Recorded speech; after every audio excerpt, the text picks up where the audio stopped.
안녕하십니까. 알갈국의 이용호입니다.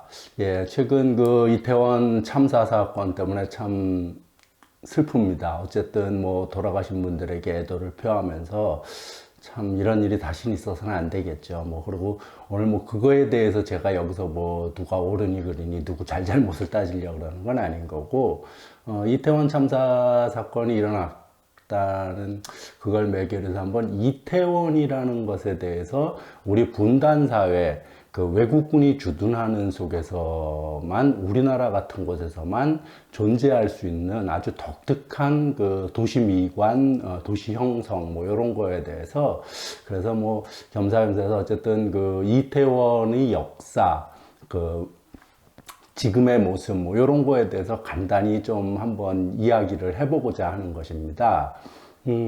먼저 이태원이라는 것은 지금 이태원동, 그 용산구 이태원동은 미군 부대의 그 동쪽에 위치해 있죠. 미군 부대 동쪽에 위치해 있고, 뭐 이태원역 그 일대를 우리가 통상 이태원 그러면은 녹사평역부터 저기 거기가 어디지, 한남역인가 뭐 어디 그쪽까지를 이태원이라 그러는데, 우리가 흔히 이태원이라고 알고 있는 거는 딱 반입니다. 예를 들면 반반 나눠져 있는데 이태원동이 반이 있고, 그 다음에 그 동쪽으로는 한남동이 위치해 있습니다. 그걸 우리는 그냥 통상 이태원 이렇게 부르고 있는데, 어쨌든 이 이태원이라는 것은 조선시대 때 4개의 동서남북으로 한성부, 한양도성 주변에 4개의 역원이 있었어요. 그래서 공무상 지방에 가고 이런 사람들의 숙소로 이용하고 이런 것들이었는데, 예를 들면 동쪽에는 지금 행당중학교죠. 한양대역 있는 행당중학교 바로 앞에 보면 표석이 있는데 그 일대가 전관원이라고 있고, 서쪽으로는 홍제역 있는 쪽에 홍제원이 있었고, 북쪽으로는 안암동 노타리에 보제원이 있었습니다. 그리고 남쪽으로 이태원이 있었던 것입니다. 그 이태원이고, 이태원의 위치는 참 아이러니하게도 이게 행정구역이 막 변하고 이러는 속에서 이태원동에 위치해 있지 않아요.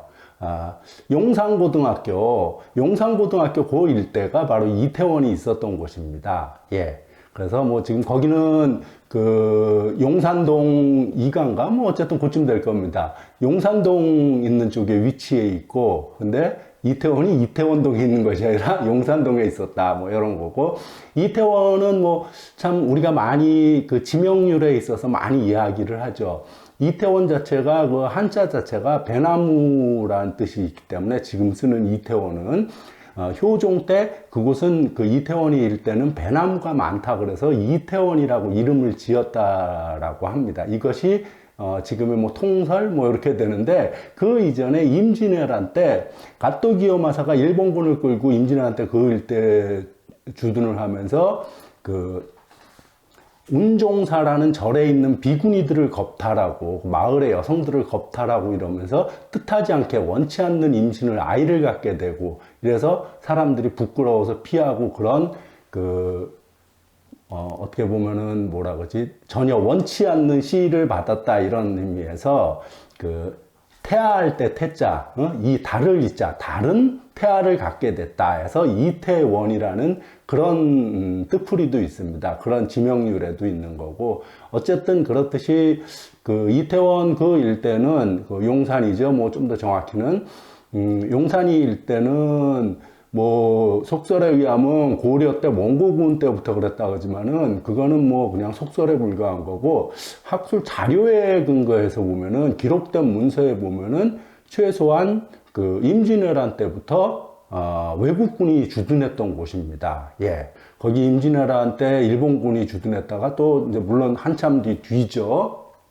그 뒤로 몇백 년 지난 뒤에 이모군란이 발생하면서 그 민비가 일본군을 끌어들이죠. 그거로 일본군을 그 치기 위해서 다시 청군을 또 끌어들이고 뭐 이러는 과정에서 청나라 군대가 위치해 있었던 곳입니다. 예, 그러다가 또 청일전쟁 을사조약을 거치면서는 일본군이 주둔해 있었던 거고, 그로부터 쭉 일제시대 때 일본군이 주둔하다가 이것이 해방되고 다시 우리에게 돌아온 것이 아니라 지금은 미국군이 주둔하고 있는 그야말로 한반도 내에 아주 독특한 문화적 특성, 지역적 특성을 나타내는 그런 곳입니다. 지금 현재 미군 부대가 주둔하고 있는 땅은 118만 평입니다. 지금 이제 평택으로 가고 뭐 이러면서 거기를 지금 역사문화공원으로 꾸리니 어쩌느니 뭐 이러면서 지금 많은 논란이 있는 그런 곳입니다. 어쨌든 그런 곳이고, 그 일대에 보면은 해방촌이라고는 다 아시겠죠. 그 이태원도에 보면은 그 사실 해방촌이 왜 거기가 해방촌이 된 거냐면, 해방촌이라고 이름을 지어진 거는 그 전쟁 이후에 그 월남민들이 있지 않습니까? 월남민들이 거기 주로 살게 되면서 해방촌이 형성이 된 겁니다. 그런데 이 해방촌이 형성되는 과정은, 그러니까 우리가 월남민들은 똑같이 부귀고양이라고 해서 같은 부류로 볼 수 없습니다. 두 부류로 나눠집니다. 첫째 부류는 전쟁 전에 넘어온 사람들. 전쟁 전에 넘어온 사람들은 1945년부터 전쟁 전에 넘어온 사람들은 대부분 거기서 토지개혁하고 친일파 청산하고 이 과정에서 넘어온 사람들이에요. 그렇기 때문에 친일파거나 대지주들이거나 이런 것들이죠. 뭐 친일파 대지주가 크게 다르진 않습니다만, 어쨌든 전쟁 전에 넘어온 사람들은 그렇기 때문에 주로 지금의 청계천 이남, 서울시 중구 지역에 자리를 잡게 되고, 거기도 일본이 다 빠져나간 곳이기 때문에 총독분이 뭐 다 그 일대에 있었으니까요. 당시 남산 일대. 그래서 거기에 주로 차지했고, 전쟁 때 넘어온 사람들은 원자폭탄을 피해서 넘어온 사람들이 상당수가 많아요. 북에 원자폭탄을 투하한다 뭐 이러면서, 어쨌든 그러면서 그들이 넘어온 사람들은, 이들은 상대적으로 계급적으로 그렇게 뭐 지주 계급들이 아닙니다. 그래서 이들이 넘어온 산대가 주로 지금의 해방촌 일대입니다. 이곳에 주로 살게 된 이유는 당시 여기는 일본군 사격장이 있었던 곳이에요. 그래서 일본군이 쫙 빠져나가면서 해방이 되고 일본이 패전하면서 그 빈터 위에 주로 살게 된 거죠. 그리고 그 일본군 사격장이 있었던 정확한 위치는 지금의 거의 대림아파트 있는 데입니다. 이태원동 대림아파트 있는 지역이 사격장이 있었던 곳, 그 일대가 다 그 해방촌으로 형성된 거고요. 지금보다는 훨씬 더 넓었던 거죠. 지금의 해방촌에 바로 그 대림아파트와 그 지금의 해방촌 사이로 남산 3호 터널인가 2호 터널인가 그게 뚫려갖고 그 도로가 쫙 나와 쪼개져 있지만 원래 그 다 한 지역입니다. 예. 어쨌든 그런 식으로 해방촌이라는 게 형성이 됐던 것입니다. 예. 그렇고 또 보면은 이태원 가면은 마치 이태원, 한남동 거기는 한국 재벌가들이 주로 사는 데입니다. 가장 우리 한국의 재벌가들이 많이 사는 곳이 통계를 내보면 주로 이태원 한남동입니다. 이태원 한남동이 한 큰 지역적으로 거기가 한 부류고, 그 다음에 성북동이 또 그렇습니다. 성북동 역시 재벌가들이 많이 살고요. 그렇게 나눠져 있고, 이태원은 뭐 꼭 그런 건 아니지만은 이태원 일대, 이태원 한남동에도 현대자동차 회장 정몽군과 현대자동차 회장도 거기 살지만은, 현대는 주로 많이 사는 게 성북동 쪽에 많이 살고, 삼성그룹 패밀리들이 주로 이태원 한남동에 머물러 있습니다. 예, 리움 미술관을 비롯해서 그 일대가 다 삼성 재벌가들이 쭉 있는 건데, 예를 들면 삼성의 이건희 이제 뭐 죽었으니까 그 아들인 이재용을 비롯해서 이재용, 그 다음에 신라호텔의 이부진, 삼성물산의 이서연, 그 다음에 리움미술관의 홍라희, 뭐 주로 다 그 일대 많이 살고요. 예, 이태원동에 이 사람들이 주로 삽니다. 물론 그 옆에 이제 한남동 뭐 같은 거기도 다 이태원인데, 어쨌든 우리 통상 말하는 거기 신세계백화점에 이명희도 거기 살고, 중앙일보 홍석현도 거기 살고, 이렇게 많이 삼성그룹들 계열이 많이 그렇게 살고 있습니다. 그리고 삼성뿐만이 아니라 거기 아까 말씀드린 현대차의 정몽구도 거기 살고, SK의 최태원도 거기 살고, LG 구본무도 거기 살고, 예. 아모레퍼시픽의 서경배도 거기 살고, 농심그룹의 신춘호 아들들 다 거기 살고, 예. 줄줄이 다 그런 식으로 전부 그 일대에 많이 모여 사는데, 이곳이 일제시대 때는 어떤 곳이었냐면은 공동묘지였던 곳입니다. 이 일대는 다 공동묘지예요. 지금의 이태원 재벌가들이 사는 일대가 다 공동묘지였고, 지금 하다못해 이번에 이태원 참사가 일어난 것도 말할 것도 없고, 그 다음에 건너편에 있는 그 이슬람 사원 있고 보강 초등학교 있는 이 일대도 다 공동묘지로 있었던 것인데, 이제 그것이 택지로 개발되면서 재벌가들이 난 거. 그래서 최근에도 삼성그룹의 삼성그룹 집에 거기 집을 하나 주택을 짓는데 땅을 팔 거 아닙니까? 땅을 파는데 유골이 뭐 60몇 개가 나왔다고. 뭐 최근 뉴스예요. 아주 최근 뉴스로 그렇게 유골이 나왔고 공사를 정지했다고. 뭐 이런 뉴스까지 나올 정도로 거기 완전 무덤입니다. 무덤. 해골들이 뭐 있는 그런 무덤인 거고요.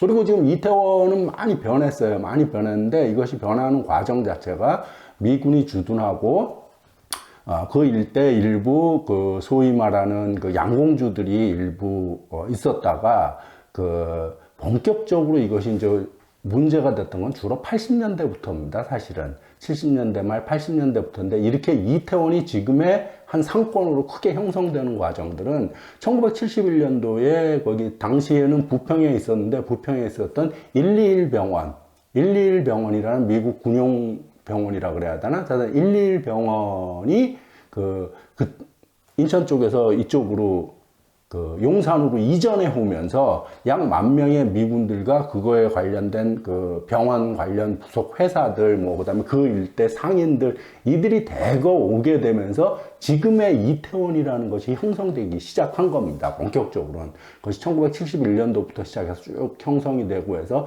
80년대에 사회적으로 약간 문제가 많았죠. 미군 범죄들, 이런 현상들이 많이 있고 이러면서 80년대에 이런 노래도 불려졌죠. 발표된 게는 91년도에 90년인가 그때 발표됐지만은 그 당시 문화죠. 그러니까 이태원 그러면 뭔가 이색적이고 우리는 낯설고 가기 뭐하고 뭔가 무섭고 약간 이런 곳이었던 것으로 인식되는데, 노래를 찾는 사람들이 이태원 이야기 그 가사에 그대로 나타납니다. 그 가사를 보면 다음과 같습니다. 그 일부만 제가 인용을 해드리면 그렇습니다.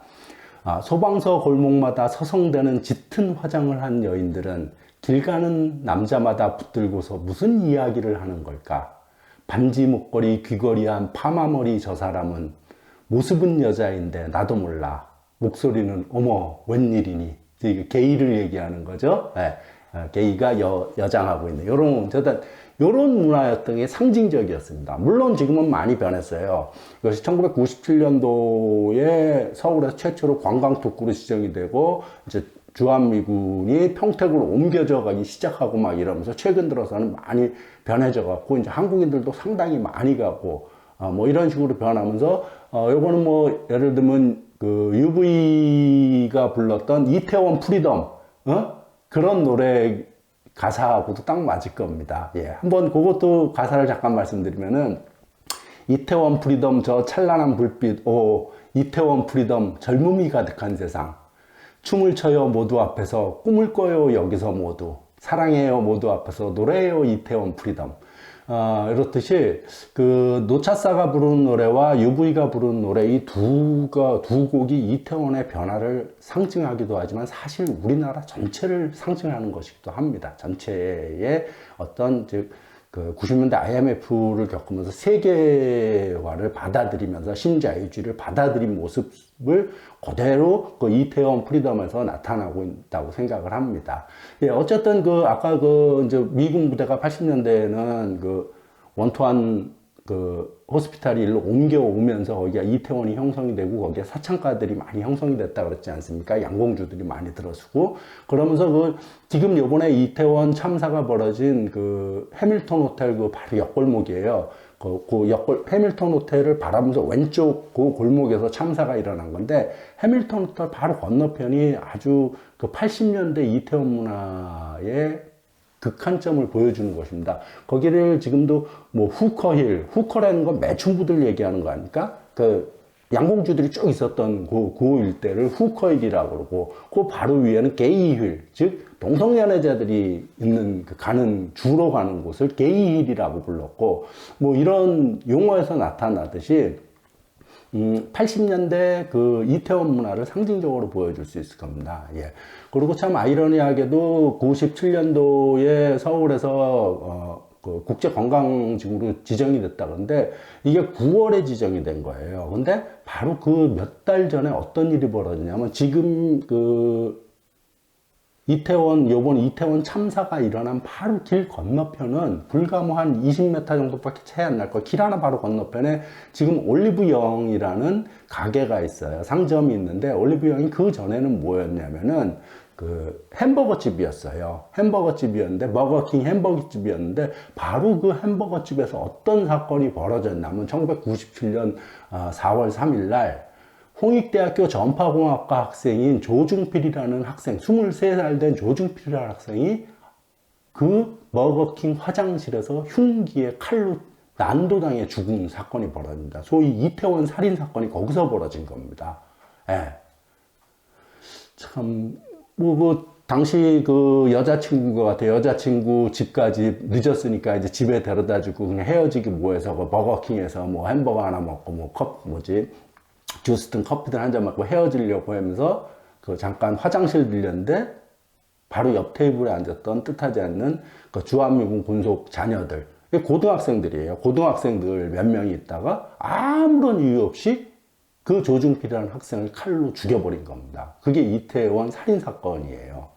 얘들도 제대로 진상도 못 밝히고 뭐 이러다가 결국은 무죄 증거인멸 이러면서 다 미국으로 도망쳤다가 다시 또 수사하고 뭐하고 해서 이들이 체포되었고 다시 그 감방에 들어가게 된 거는 그로부터도 거의 20년 가까이 뒤인 한참 뒤였어요. 2016년, 1997년도에 사건인데 2016년에 그 패터슨을 잡아갖고 20년 징역살이를 하고, 그 우리 사회에서는 이런 수없이 1년에도 한 4,500건씩 지금도 일어나고 있어요. 미군 범죄들이 4,500건씩 자행되고 있는데 소파 때문에, 한미 행정협정 때문에 제대로 우리가 처벌하지도 못하고 이런 속에서 많은 그 문제가 있죠. 근데 그 중에 이제 대표적으로 사회적으로 큰 이슈가 됐던 그 사건들이 몇 개가 있습니다.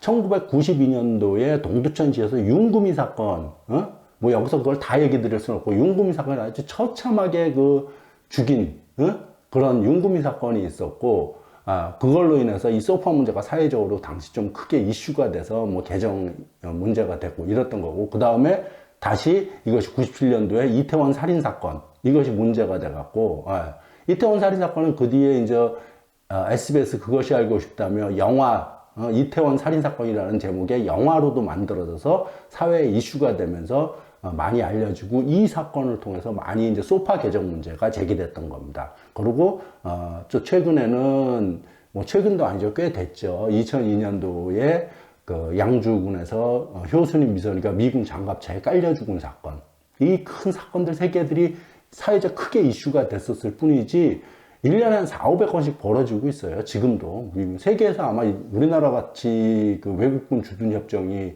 이 불평등한 나라는 없을 겁니다, 아마. 어쨌든 뭐 이런 사건들이 있었던 거이고, 지금 이태원 참사 사건 난 바로 건너편이에요. 지금의 올리브영, 옛날 버거킹 햄버거집, 거기서 바로 이태원 살인 사건이 벌어졌던 겁니다. 예.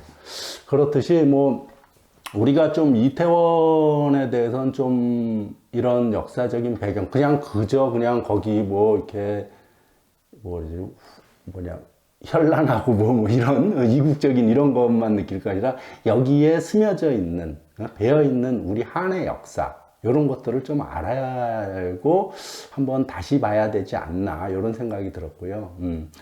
참고로 거기에 해밀턴 호텔 그 건너편에서 조금만 가면 거기 불과 뭐 얼마 안 돼요. 거기에 뭐 다 아실 겁니다. 설사 안 가보셨더라도 우리나라 이슬람 사원이 최초로 생긴 그 이태원에 있는 이슬람 사원이 거기 하나 있죠. 그 이슬람 사원이 생기게 된 이유는 좀 재밌어요. 이것이 이제 어떻게 생기게 된 거냐면, 당시 그 석유파동 때, 박정희 때 석유파동 때 석유를 못 들어오면서 이란에서 그걸 들여오면서, 조건을 제시한 겁니다. 그래서 이슬람 사원을 하나 서울에 세울 것. 그 다음에 또 하나가 지금의 테헤란로가 그때 탄생한 겁니다. 테헤란로, 도로명을 하나, 테헤란로라고 지을 것. 그리고 또 하나는 이슬람 대학을 하나 설립할 건데, 이슬람 대학을 설립하는 건 지켜지지 않았고, 어쨌든 그래서 지금 우리나라에 전혀 당시로서는 전혀 뭐 아무 이슬람 교를 이슬람교가 나쁘다는 의미가 아니라 당시 어쨌든 우리나라 이슬람교에 대해서 아무도 믿는 사람이 없음에도 불구하고 이슬람 사원이 거기에 생기게 된 거라는 겁니다. 예. 그리고 테헤란로는 1977년도에 이제 이름이 졌는데 그 전에는 그게 원래 삼능로였어요. 삼능로 그래갖고 그 선정릉 있지 않습니까? 지금의 선능력 있는 그쪽에 그 선정릉에 무덤이 크게 능이 3개가 있다 그래갖고 거기를 삼능로라고 했었는데 그 이름을 아까 말한 그 이란과 그런 내고하는 과정에서 그 도로를 당시는 거의 크게 개발되지도 않았고 그래서 주목되지도 않는 곳이니까 강남에 그 길을 삼능로를 테헤란로로 바꾼 겁니다. 지금은 뭐 테헤란로가 워낙 강남이 워낙 뜨니까 테헤란로가 강남의 중심이죠. 한마디로. 그렇듯이 어쨌든 테헤란로가 그렇게 생긴 거고 또 거기 그 이슬람 사원고 옆에 지금 뭐 바로 요번에 이슬람 그 이태원 참사가 벌어졌던 바로 조금 맞은편으로 조금 한 100m쯤 가면은 보광초등학교가 있어요. 보광초등학교. 그 밑에가 이제 보광동이기 때문에 거기부터는 보광초등학교가 있는데 보광초등학교가 우리나라의 그 아까 말씀드렸잖아요. 그 이태원 자체가 지역적 특성상 외국인이 상당히 많이 있고 이런 특성상 대한민국에서 가장 많은 외국인들이 다니는 학교예요. 그래서 3명 중에 1명이 그 외국인입니다. 그래서 뭐 좋게 말하면 다문화 학교의 최첨단이죠. 메카라고 할 만큼 어쨌든 그런 곳입니다. 예. 그런 전체적인 왜 그런 것들이 형성됐고 여기는 왜 외국인들이 많고 이런 것들 이러저러한 것들 해서 오늘 그냥 생각나는 대로 한번 이번 이태원 참사를 계기로 해서 한번 그곳에 대해서 한번 그곳의 역사 이런 것들을 한번 알아보면 어떨까 해서 간단히 제가 아는 선에서 그냥 한번 정리해 봤습니다. 예, 이 정도로 마치겠습니다. 감사합니다.